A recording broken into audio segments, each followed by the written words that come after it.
So I just came from my regular place that I go to almost every day. It's a vegetarian Chinese restaurant. I don't know if it's vegan, but someone told me that most traditional Chinese vegetarian restaurants are basically vegan.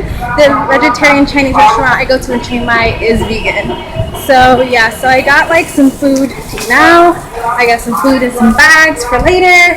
I got some steamed vegetarian Chinese buns. So I'm ready to zero down.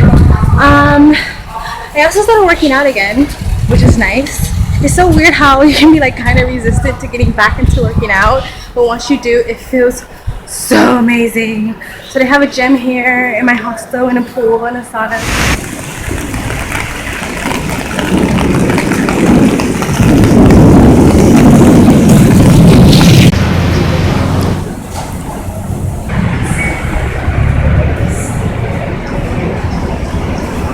They got every single chicken type of chicken they had at the restaurant. Basically.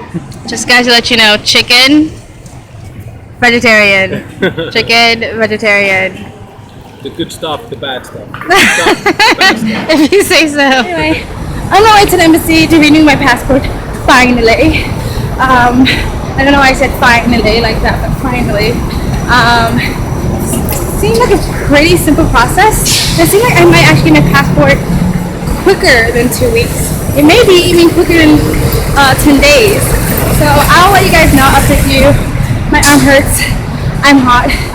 Peace.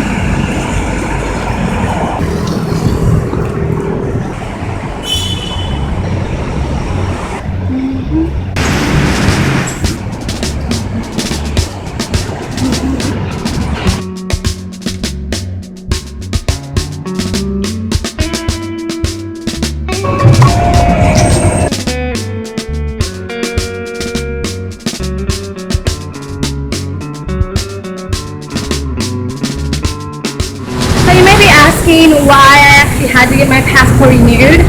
I had to get it renewed because I actually ran out of pages and space in my passport. Like I have a couple of small spots for stamps, but I got some crap trying to get into Indonesia, and I got some crap, I barely made it into Malaysia, and there's no space for any more visas, so I have to get a new passport. It's about time. I've been like putting off that adulting stuff for a while now, and I probably should have got a new passport a few months ago. You used to be able to add pages, which is pretty bummed about that they canceled that about a year or so ago. I literally walked all the way to the embassy and I was walking all the way back. I'm doing it for A, exercise, because I need to catch up on that, and B, to be honest, the whole time I've been in Kuala Lumpur, I haven't seen much of the city. I'm not a big city gal, so big giant buildings don't really interest me until I actually go out and see it. Once I'm out in the city, I'm like, wow, this is actually kind of nice. I do love architecture. Like so many people are into the Twin Towers. Not sure if that's the proper name for them, but if you actually walk around, so many of the buildings here are really interesting. KL, this area anyway, seems quite modern. Kind of feel like you're just like in New York or something. So somebody just asked me where I was from, and I said California. And he's like, oh, I thought you were from Nigeria.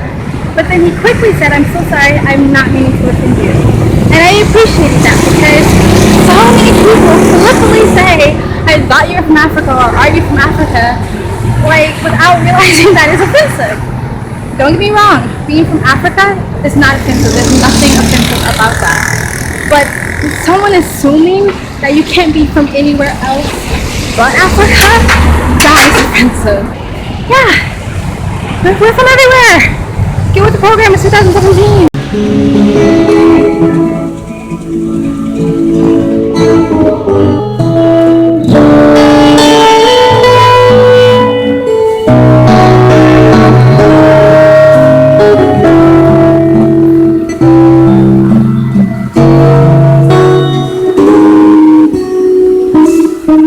We've come a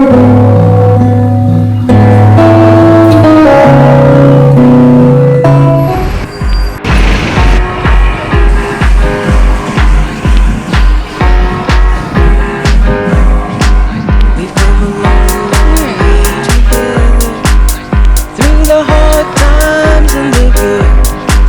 I have to celebrate you, baby. I have to praise you like I should. So I got lost today. That's okay. I got to see the rest of the city here in KL. And man, there's a lot of malls here. Lots. It's like, I think I've heard people say that, you know, Kuala Lumpur is really good for shopping. Yeah, that's true. If you want to spend some money, kind of Kuala Lumpur, like every expensive like brand you will find on like Rodeo Drive in Beverly Hills is like here. Like it seems like it's just like a cluster of malls in the center of like, I don't know, the metropolitan area, which is fine. Not my speed, but you know, it's fine. It's cool. Pretty buildings though. So yeah, I got lost. Someone gave me the wrong directions. And I ended up in a part of the city I've never been before. But there's a free bus you can take. Like there's a free bus that just runs through the city. So I took that. They got me close as possible. And now got food and I'm ready to crash. I had to go back to embassy today because I had to get them a picture. They're kind of strict on the pictures, the photos. No, you can't. It's like a 2x2. You have to get with a white background, no glasses and stuff, and you can't have like, you know, a 1.9 by 1.9. Like it has to be exactly the photo they need. They're kind of strict on it. So I had some photos, but they wouldn't accept it. So today I had to go get a photo taken and take it back, and hopefully I'll have my new passport in a week or so. So yeah. I know like my vlogs are a little random because I don't do like daily vlogs, so I'm not like, today is such and such day, 9 o'clock, and then like I sign out and then like it's the next one. I kind of just run my vlogs together. It's like an accumulation of days. Some point maybe I get back to daily vlogging or daily uploads when it's like paying my bills. But until then, this is what I can do. I hope you guys enjoy them. Like them, give it a thumbs up if you do, subscribe if you want to see more. Out. And like you realize like it was blurry the whole time. Yeah. I'm using my back camera because my front camera is like utter shit. This camera is utter shit too, but the back camera is better than a front camera. So I can't see myself when it goes blurry. So yeah. YouTube problems. No, YouTuber problems. Yeah. Hey guys, so because backpackers usually travel with the least passable items, a lot of times you only have a handful of clothing. So you have to constantly wash your clothes, especially here in Southeast Asia where it's like constantly hot and you're constantly sweating and desperately trying to stay fresh. So you're constantly washing your clothes, and it'll be inconvenient to constantly take your clothes to a place to wash your clothes or go to a laundromat. So a lot of people just start to hand wash their clothes. You do it like the locals do. A lot of locals hand wash their clothes. And just because it's not convenient doesn't mean it's not effective. It's really easy to take what you're wearing the night before, your underwear, and just throw it on the shower floor with you, take a shower, and then pick them up and give it a good wash, or just throw them in the sink, or you know, do it that night or whatever.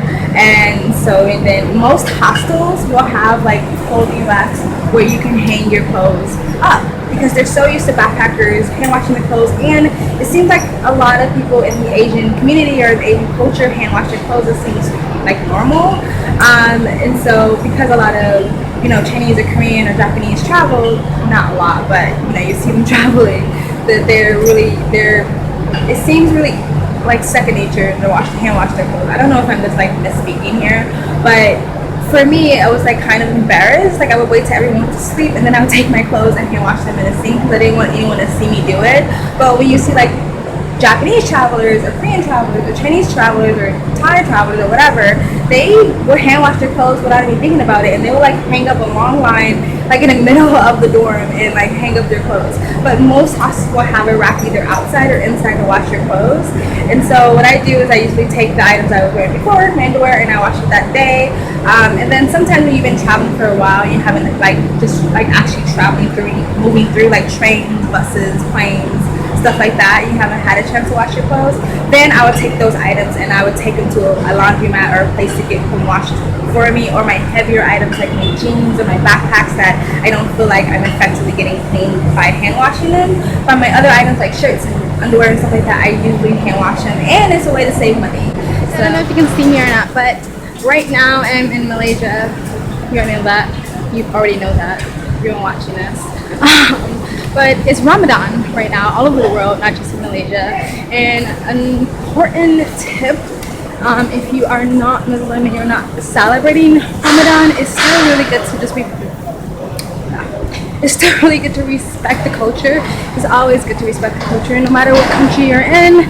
And it's quite rude to eat in front of other Muslims who are practicing Ramadan when they are still not able to eat yet. So let's say you go out and eat, you pick up food, just wait till you get home to eat your food. Or when you go into restaurants, try to eat in places that's not near a window. So it's just a sign of respect. You know, they've been fasting all day, they're hungry, they just don't want to see that. Or other things like you're supposed to not smoke or drink or swear and stuff like that. It's not that hard to not do those things. So right now, like I got my food and I took it away. When I was in Penang and Little India, they would have these big festivals, not festivals, but closer to the time they can eat, all these vendors were open up to sort of feast. Because, you know, to celebrate the fact that they can eat. And they do that here too in Kuala Lumpur. So me and some friends would often go there to get some Indian food because it was really good.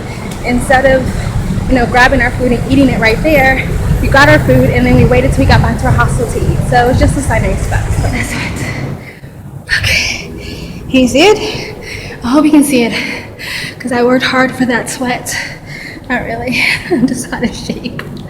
It's important to stay in shape when you're a long-term traveler. I actually read a couple of blogs that said having some type of exercise routine is actually a really good way to keep yourself healthy, but keep yourself like not just physically healthy, but mentally and emotionally, spiritually. But that's in all cases. But sometimes when you're a long-term traveler, you can get like a little restless or even lonely. Giving yourself something that you keep constant, no matter where you are or what part of the world you're in, is really good for you.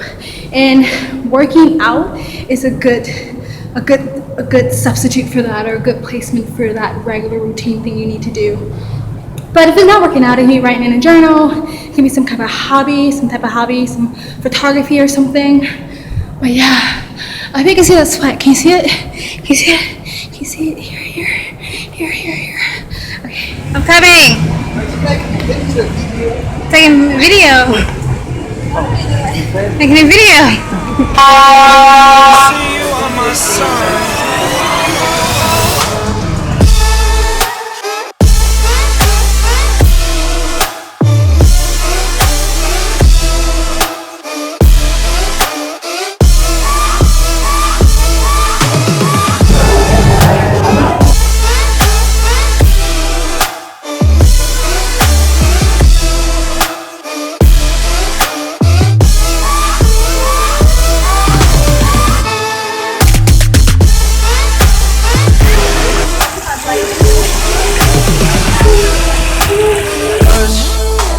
There's more to life than rush. Not gonna leave this place with us. Drop the game, it's not enough.